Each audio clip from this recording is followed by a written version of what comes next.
Preview.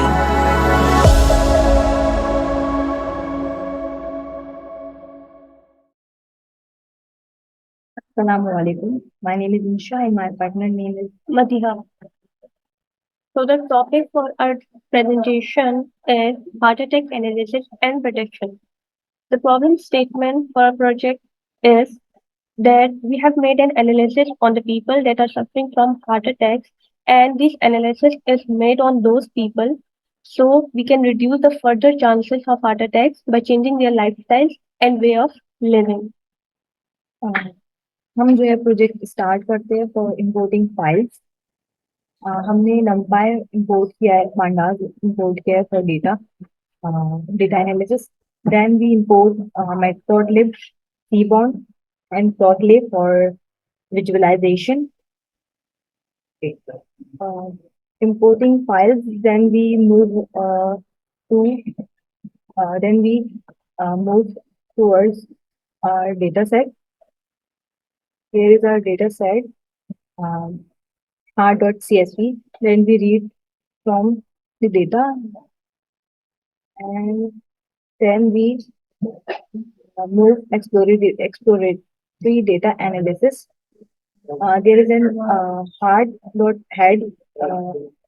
ये जो है ना हमें फ्लो के 5 कॉलम जो है ना हमें दिखाता है, ठीक है। Then we move find out the columns name. So we write hard dot columns.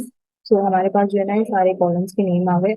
हमें जो है ना कुछ कॉलम के नेम्स हम जैसे फाइंड आउट कर सकते हैं, age, gender, CP we don't know what is CP. So then CH1, इसके लिए जो है ना हमने यहाँ पर इन्फो करके सारे जितने भी मतलब एट्रीब्यूट्स है उसके बाद हमने डिफाइन कर दिया कि ये एट्रीब्यूट किस चीज के लिए। देन जैसे हमारे पास एज जो है वो एज ही है, जेंडर जो है वो मेल 1 है, फीमेल जो है वो 0 है। सीपी चेस्ट पेन है हमारे पास, 1 for typical angina, 2 for atypical angina, 3 for non-anginal pain, and 4 asymptomatic. Then trash BPS है, resting blood pressure है, CHOL जो है वो हमको सीरम कोलेस्ट्रॉल, FBPS जो है हमारे पास फास्टिंग ब्लड शुगर है, रेस्ट जो है हमारे पास वो है रेस्टिंग इलेक्ट्रोडायग्नोस्टिक रिजल्ट। देन हाई था एज जो है हमारे पास मैक्सिमम हार्ट रेट अचीव जो है वो है। एक्सेंट जो है वो एक्सरसाइज इंड्यूस्ड एंजीना है। ओल्ड पिक जो है हमारे पास old peak ST depression induced by exercise relative to rest. अच्छा, स्लोप जो है हमारे पास है peak exercise ST segment. CA जो है वो नंबर ऑफ मेजर वेसल्स है 0 और 3 के बीच में, कलर्ड बाय टोर्सो। सेल्स जो है हमारे पास 3 फॉर नॉर्मल है, 6 फॉर फिक्स्ड डिफेक्ट है, और 7 जो है वो रिवर्सिबल डिफेक्ट। ये जो है हमारे पास एट्रीब्यूट के जो है वो डिस्क्रिप्शन है। देन वी मूव, ये हमने जो है ना टारगेट यहाँ पर टारगेट वेरिएबल जो है हमारे पास जो हमने लिए वो 1 और 0 है।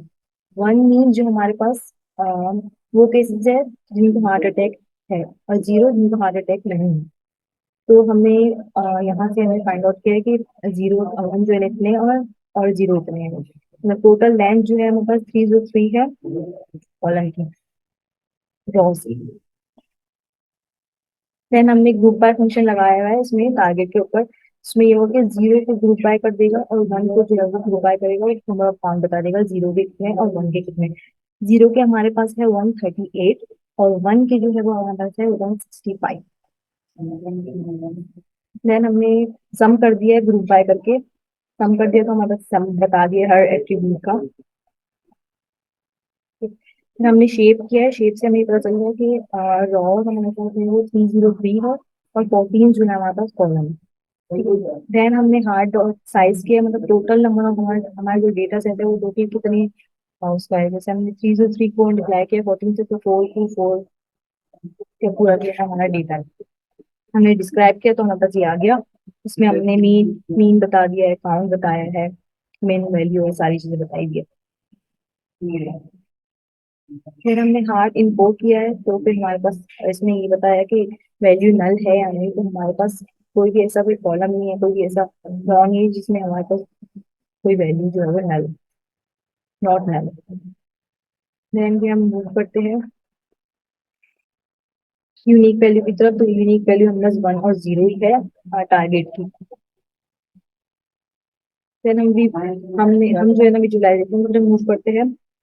तो विजुअलाइजेशन में हमने हिस्टोग्राम जो है ना वो लिया है, क्योंकि उसकी साइज 14 बाय 14 रखी है, और हमें शो किया हर एट्रीब्यूट का, जैसे एज है, जेंडर है, सीवी है, शोल्ड है, कोलेस्ट्रॉल है, एमबीपीएस है, ये सारे जो है हमारे पास।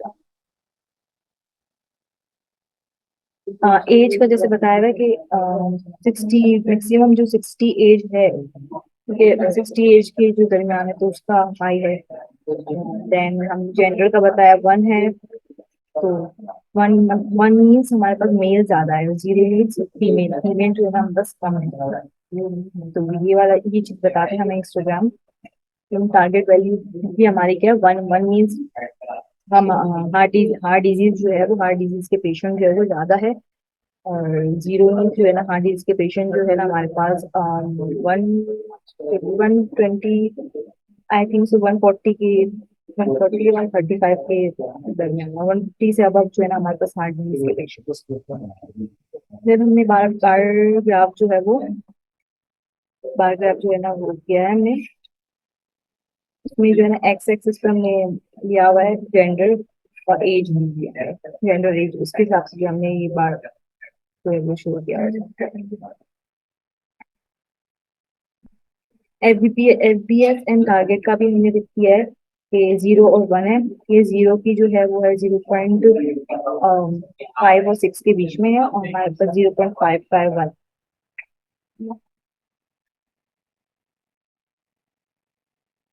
हमने ये जो है ना बार प्लॉट यूज किया हुआ है, इसमें टारगेट वैल्यू जो है 0 और 1 है, और इसमें हमने दिया हुआ है जेंडर, जैसे एज जो है हमारे पास, जिस जेंडर है हमारे पास 50 और 60 के बीच में, तो हमारे पास जो टारगेट वैल्यू है वो 0 है, तो वो हमारे पास कुछ नहीं होगा। बीच में 50 और 55, और 1 के भी एज इट इज हमने यही किया हुआ टारगेट वैल्यू से जो है वो कंपेयर किया हुआ है।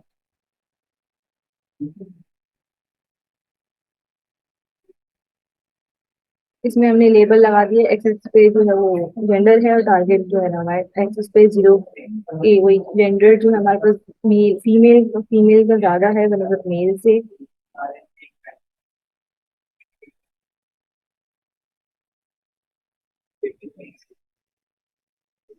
सामने जो है वो एक्सप्रेस प्लॉट, एक्सप्रेस पे जो है ना बार प्लॉट जो है वो क्रिएट किया है, जिसमें वही जेंडर और टारगेट है।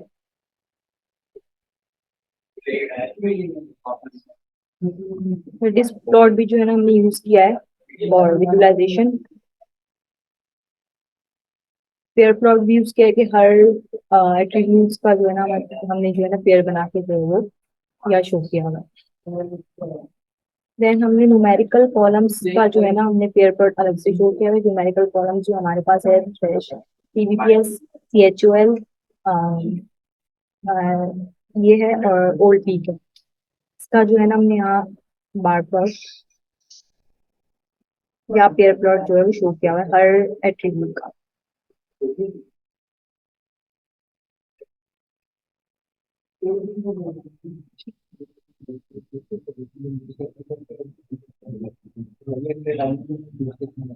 then we move then we have another visualization।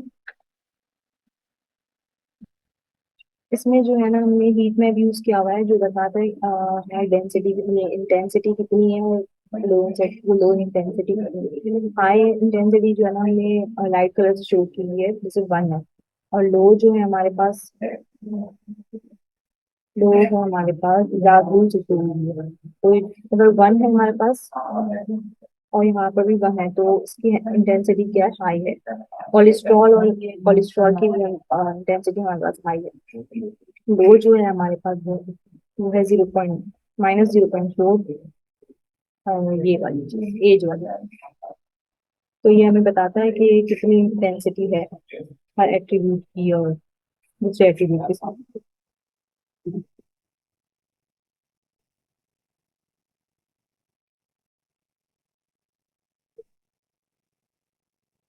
हमने डिस्कॉर्ड भी यूज किए हुए as patient without heart disease, as patient with heart disease.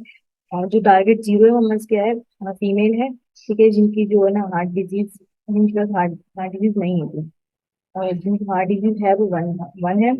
Then फिर रेट हमने बताया हुआ है without heart disease, rate of patient with heart disease, तो ये हमने शो किया हुआ है।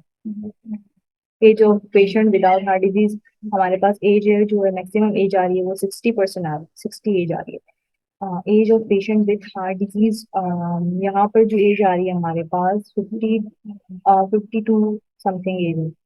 देन हमने यहाँ शो किया है एच जो है हमारे पास 125 और 150 के बीच में। देन हमने यहाँ पर शो किया है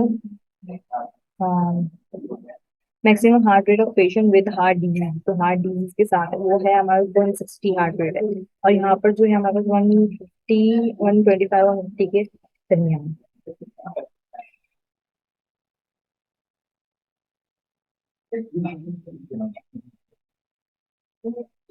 पेयर प्लॉट भी यूज किए हुए हमने। Then we move on data preprocessing. So I will explain about data pre-processing. So the first step we did over here is we targeted the heart. In this step, first step, we found out the target when you call X, so the remaining Y is mentioned over here in the first step. In the second, when we checked out the true and false target, that is which is null or not. Now pre-processing. Now we are moving towards another part of the pre-processing, that is storing in X and Y. We earlier the shape of data was 303 and then 34, but now we have made it, we split the data in two forms, that is X train and Y train. So by this X train and Y train, we will find we have splitted the data C from sklearn model. We have split the data in two forms, that is xlearn, xtest and ytrain. So for this इसका मतलब ये होगा कि 70% हमारा training के लिए आ जाएगा और 30% हमने टेस्टिंग के लिए किया। Next we did is xtrain x underscore test and test is equal to this. So in this step, so what we did over here is we import in such a way that 70% for testing and 30% for training with their corresponding labels, like in like X test in this step हमने इनको labels के साथ समझाया। अब आगे चलते हैं और हमने इसके अंदर किस तरह के मॉडल्स यूज किए हैं। We have used two models for this process for this project, that is decision tree classifier and the last and the KNN algorithms. Decision tree method is similar to the true and false method. Like हम देखते हैं कि कितने लोगों को heart attack है या नहीं है, तो वो उस तरह से हम इसमें करा, हमने डिसीजन ट्री के थ्रू शो किया है ये। ठीक है, यहाँ पे इम्पोर्ट करिए लाइब्रेरीज और फिर उसके बाद डिसीजन ट्री शो किया। उसके बाद हमने इसकी एक्यूरेसी चेक करिए कि ये जो डेटा है ये एक्यूरेट है भी या नहीं। जैसे अगर आपकी एज 60 to 65 है तो और आपका बीपीएस 150 to 140 है, तो आप इस पैरामीटर के अंदर आते हो कि आपके पास चांसेस है हार्ट डिजीज के। Now when we made predictions, we did the accuracy, we compare it with the predicted values, we compare with the predicted value, like we compare the values over here in these steps. At last, we use the KNN algorithm. Again the KNN algorithm से हम वही nearest value देखते हैं। ये पूरा जो algorithm है ये इम्प्लीमेंट यहाँ से किया हुआ है। इसके अंदर हम कंपेयर करते हैं कि बेस्ट की वैल्यू क्या आएगी हार्ट डिजीज के अंदर, यानी हम नियरेस्ट नेबर चेकआउट करते हैं। उसके बाद जो है हम स्केलर क्लासिफिकेशन करके भी चेक करते हैं और इसमें भी हमने एक्यूरेसी चेक करी है यहाँ पे। ये सारे एक्यूरेसी मीन स्क्वायर करके हमने एक्यूरेसी करी है ताकि हम स्टैंडर्ड डिविएशन करें। स्टैंडर्ड स्केलर हम इसलिए परफॉर्म कर रहे हैं कि हम एनालाइज करते हैं पैटर्न का एक्स के और वो किस तरह से डिविएट करेगा। लाइक आपकी एक्यूरेसी यहाँ पे जब हमने प्लॉट किया तो यहाँ पे हमारी एक्यूरेसी कितनी आ रही है, लेट्स सपोज हाईएस्ट हमारी पीक पे आ रही है यहाँ पे, ठीक है। तो 8 is very high and so for accuracy हमारे पास जीरो जो है, हमने कहा 8 एक्यूरेसी इज वेरी हाई और जीरो की एक्यूरेसी जो है उस पे बहुत लो है। फिर हमने बाद में एट लास्ट हमने इन दोनों एल्गोरिथम्स को देखा और कंपेयर करा कि which algorithm is best for the prediction purposes. Like if it is a heart disease or it is a KNN. So we concluded with that KNN is better for the classification. Thank you.